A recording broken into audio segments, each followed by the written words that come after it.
सत्संग जी प्यार से कहना जी, धन निरंकार जी। सत्संग जी, कहा जाता है कि मनुष्य जब माँ के गर्भ में रहता है तो वहाँ भगवान से स्मरण करता है कि हे प्रभु, हमको इस काल कोठरी से बाहर निकालो। ये कष्ट जो है, कहा जाता है कि वो बालक उल्टा लटका होता है और जितनी गर्मी उसके शरीर में उसे तपाती है, ये जो है रक्त और उसमें जितने कीटाणु होते हैं, या माँ जो है मिर्चा मसाला खाती है, उसकी गर्मी से बच्चे को बहुत कष्ट होता है। बच्चे को जलन होता है शरीर में, वो तड़पता है उसमें। तो जब वो जलन बर्दाश्त नहीं करता है तो कहते हैं कि वो प्रार्थना करता है कि प्रभु आप मुझे बाहर निकाल दो, इस कष्ट से हमें मुक्ति दे दो। सत्संग जी, यहाँ तक महापुरुषों ने कहा है कि यही तो है नरक, जो 9 महीने तक इस नरक में उल्टे लटके होते हैं और बहुत पीड़ा होती है। तो इस पीड़ा से बचने के लिए परमात्मा से प्रार्थना करते हैं कि इस पीड़ा से मुक्त कर दीजिए। जब संसार में जाएंगे, इस पीड़ा से मुक्त हो जाएंगे, तो हम आपका भजन कीर्तन करेंगे, पूरी जीवन आपका भजन कीर्तन करेंगे, या मतलब सद्भाव सही राह पे, सत्य राह पे चलेंगे। सत्संग जी, यहाँ शहंशाह जी अपनी वाणी में फरमाते हैं, मात गर्भ में हरि महिमा के किए प्राणों को न बिसरा। माँ के गर्भ में जो हरि का महिमा गाने के लिए प्रणों किए थे, उसको भुलाओ न।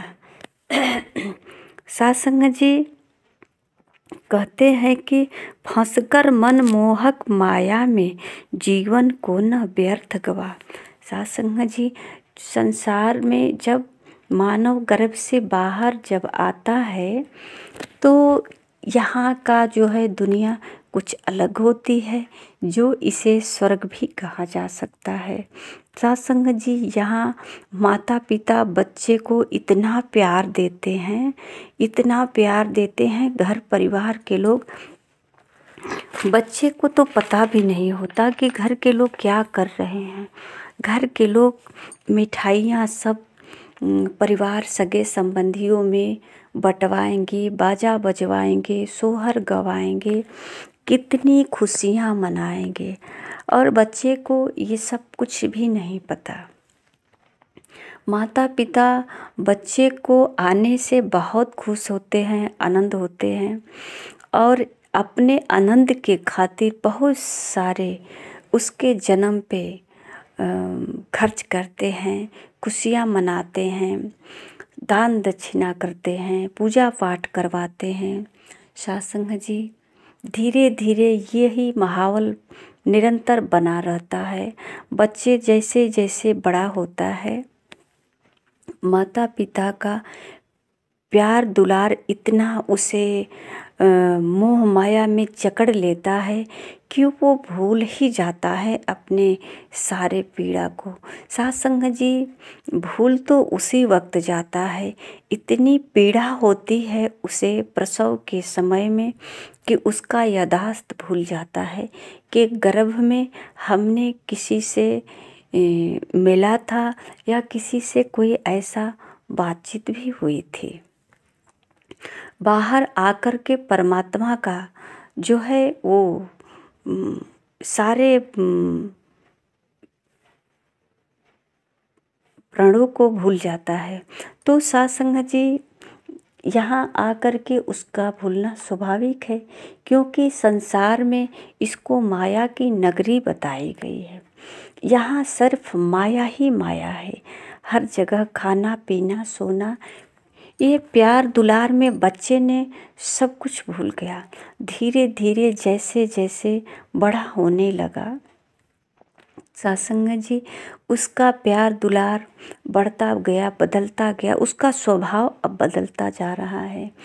कहीं स्कूल में, कहीं दोस्तों के साथ, कहीं खान पान में बदलाव आ गया।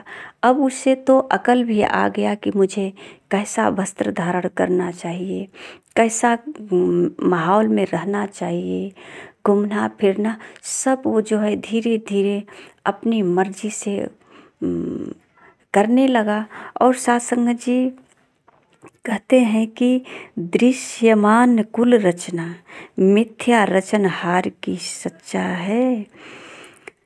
सच्चा रक्षक सर्वव्यापी निरंकार ही सच्चा है।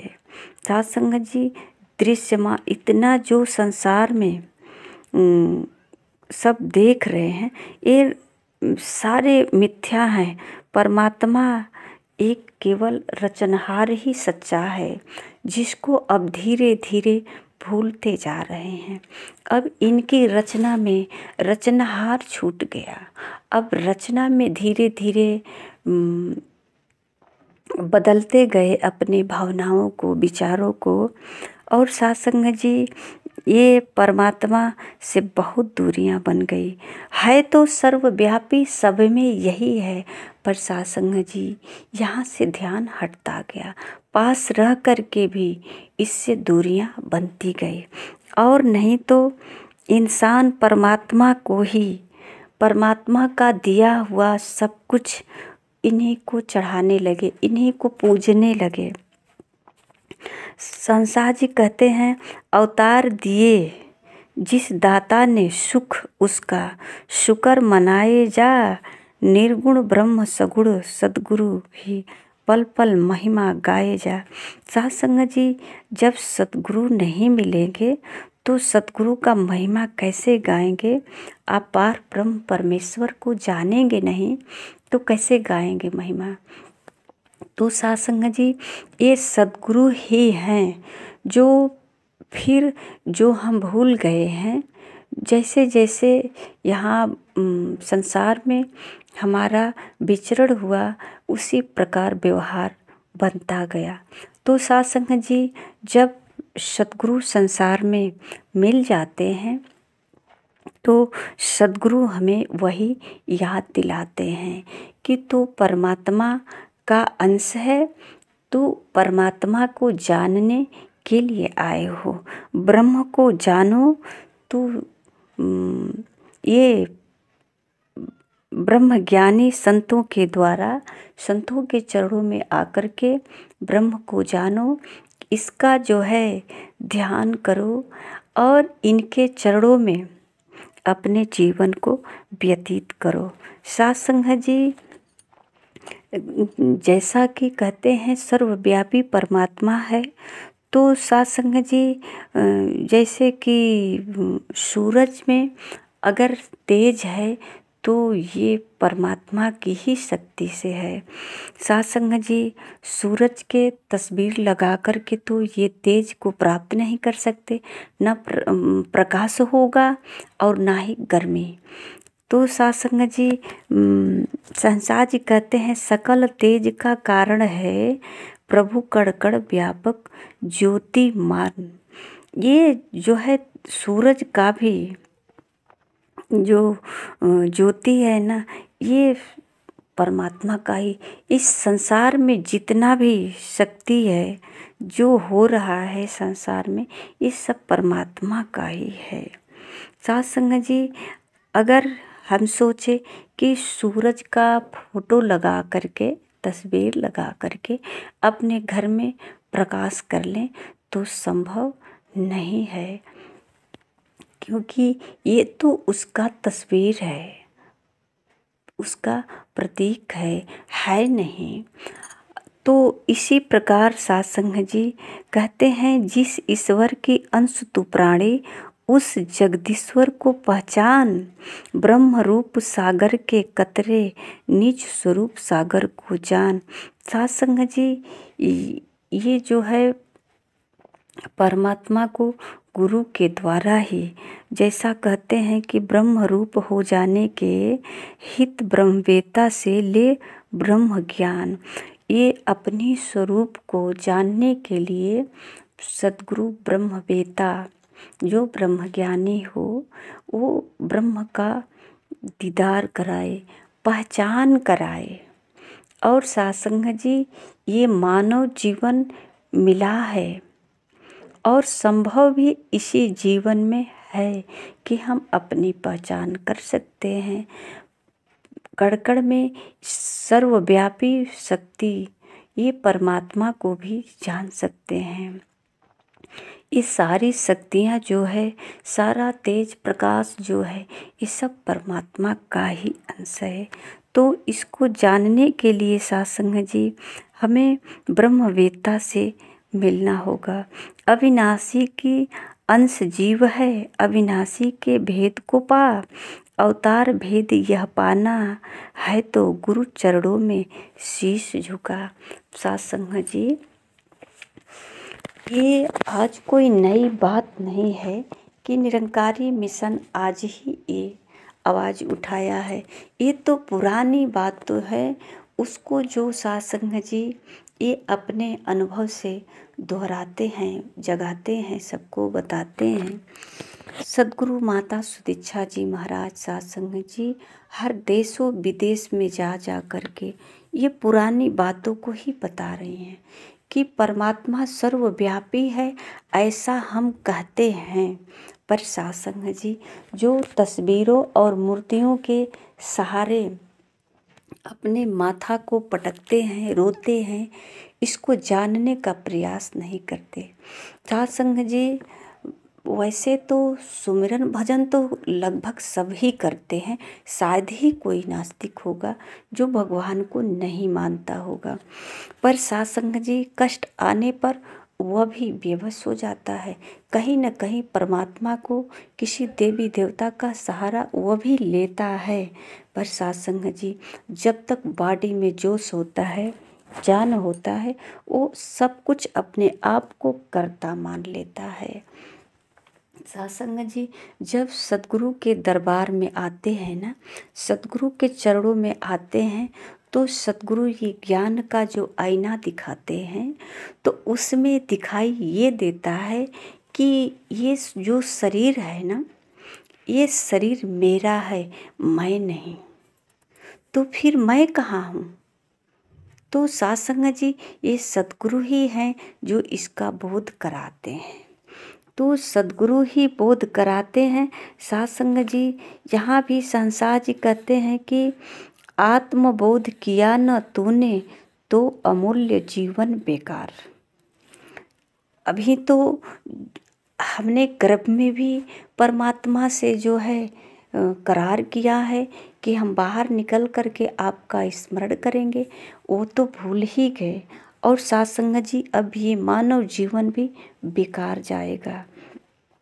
अब ये मानव जीवन में ही संभव है, और मानव जीवन में नहीं कर पाए, ब्रह्म का पहचान नहीं कर पाए, अपना बोध नहीं कर पाए, तो सत्संग जी कहते हैं कि आत्मबोध के बिना प्राणी खूब पड़ेगी यम की मार। जैसा कि नहीं कहते हैं लोग कि ये मरने के बाद यमदूत ले जाएगा, नरक जाएंगे, स्वर्ग जाएंगे, ये पीड़ा होगी, वो पीड़ा होगी। तो सत्संग जी कहते हैं, सद्मार्ग से भटका प्राणी दर दर धक्के खाएगा, आत्मबोध के बिना प्राणी विभिन्न योनियों में जाएगा। सत्संग जी, अगर मानव के ये मनुष्य जो जीवन है, तो मनुष्य के गर्भ में माँ तो माँ है, चाहे वो गाय भैंस है, बकरी है या कीड़े बिच्छी जो भी है, ये माँ तो माँ है। माँ के गर्भ में ये नरक ही है, जितने समय गर्भ में रहेंगे यही है नरक। नरक की कहीं नदी नहीं बह रही है, यही नरक है, माँ का गर्भ ही नरक है। ये मानव जीवन में आ करके अगर हम परमात्मा का यशोगान नहीं कर पाए तो सासंग जी फिर यही कहते हैं कि 84 लाख विभिन्न योनियाँ पाएगा। विभिन्न यानी कि जितने जलचर थलचर नभचर ये जो जीव है ना, इसमें बारी बारी जीवन मिलेगा। उसके गर्भ में जाएंगे तो उसके गर्भ में जाने से फिर तो नरक ही होगा, फिर उल्टे लटकेंगे, फिर वही सब पीड़ा कष्ट होगा, प्रसव के समय भी कष्ट होगा। तो सासंग जी, मृत्यु के समय भी कष्ट होता, प्रसव के भी समय कष्ट होता, गर्भ में रहते हैं उसमें भी कष्ट होता। इन सारे कष्टों से मुक्ति पाने के लिए ये सद्गुरु जो है ये मार्ग बताते हैं कि अपना आत्म बोध कर लो। ये बोध करने के बाद ही सासंग जी इन सारे कष्टों से मुक्ति मिलेगी। सासंग जी, अगर ये बोध नहीं होगा तो हम चाहे जितने भी इस सृष्टि में रचना का पूजा करते रह जाएंगे। सासंग जी, ये रचनहार को भूल करके रचना का ही तो पूजा करते हैं जो आज है कल नहीं है। अगर वृक्ष का पूजा करते हैं तो ये भी तो मिटने ही वाला है। अगर मूर्ति का पूजा करते हैं तो ये एक प्रतीक है, इसका हम पहचान करके पूजा करें, जान करके पूजा करें। ये मूर्ति में भगवान के नाम का स्थापना जो होता है, तो सासंग जी, जब भगवान का नाम का स्थापना होता है तो उस भगवान को, उस परमात्मा को जानने की जिज्ञासा हो और हम जाने कि ये परमात्मा कैसा है। यहाँ मूर्ति तो एक हमारे सामने देखने के लिए एक आस्था बनाया गया है। हम इसके सामने प्रार्थना कर लेंगे, प्रसाद चढ़ा लेंगे, दीपक जलाकर दिखा देंगे, पर सासंग जी, क्या ये मूर्ति ही है कि इसका कोई और रूप रंग है? तो सासंग जी, हर प्राण हर मानव को ये अवश्य ही जानना चाहिए परमात्मा के बारे में कि परमात्मा के नाम का अगर मंदिर है, मूर्ति है, तो परमात्मा होगा तो कैसा होगा, कहाँ होगा, इसको जाने और जान करके अपना जीवन को सफल बनाएं। सासंग जी, प्यार से कहना जी, धन्य निरंकार जी।